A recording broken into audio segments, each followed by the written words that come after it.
સિદ્ધપુર ખાતે સદાબહાર ગ્રુપ દ્વારા આયોજિત શ્રી રામકથાનો પ્રારંભ કેબિનેટ મંત્રી શ્રી બળવંતસિંહજી રાજપૂતની ગરિમામય ઉપસ્થિતિમાં શ્રી રામકથાનું શુભારંભ। ભગવાન રામના જીવન ચરિત્રમાંથી જીવન જીવવા માટેની નવી પ્રેરણા મળે છે તેવું કેબિનેટ મંત્રી શ્રી બળવંતસિંહ રાજપૂતનું કહેવું છે। કેબિનેટ મંત્રી શ્રી બળવંતસિંહ રાજપૂતની ગરિમામય ઉપસ્થિતિમાં અંબાજી માતા પરિસર આંબાવાડી સિદ્ધપુર ખાતેથી શ્રી રામકથાનો પ્રારંભ થયો હતો। આ રામકથા 4 એપ્રિલથી 9 એપ્રિલ સુધી સિદ્ધપુર ખાતે યોજાઈ રહી છે। આ પ્રસંગે શાસ્ત્રી શ્રી રાકેશભાઈ ઠાકર શ્રોતાઓને રામકથાનું ધાર્મિક રસપાન કરાવી રહ્યા છે।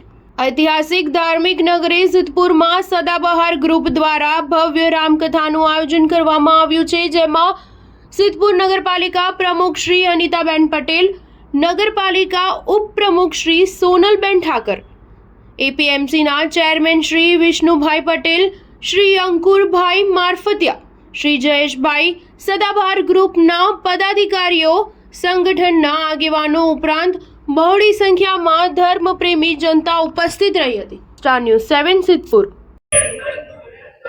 આજે આપણા સૌ માટે એક આનંદનો દિવસ છે।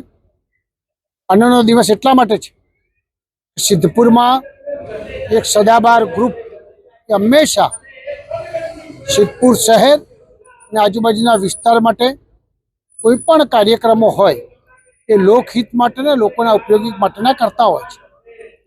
આજે સદાબહાર ગ્રુપે બધાને ભેગા કરીને સિદ્ધપુરની અંદર શ્રી રામ કથાનું આયોજન કર્યું છે અને ખાસ કરીને શાસ્ત્રી મહારાજ પણ રાકેશ ઠાકરજી એ બહુ વિદ્વાન છે। એમના મુખે આજે 9 દિવસ સુધી રામકથાનું આયોજન આજથી ચાલુ થયું છે। લોકો અદ્ભુત રીતે કહી શકાય બધી જ સુવિધા સાથે કોઈને જરા પણ તકલીફ ના પડે એ પ્રકારની વ્યવસ્થા સદા રૂપે કરી છે। ખૂબ દિલથી બિરદાવું છું, અભિનંદન આપું છું આ એક સરસ કાર્યક્રમ કરવા બદલ।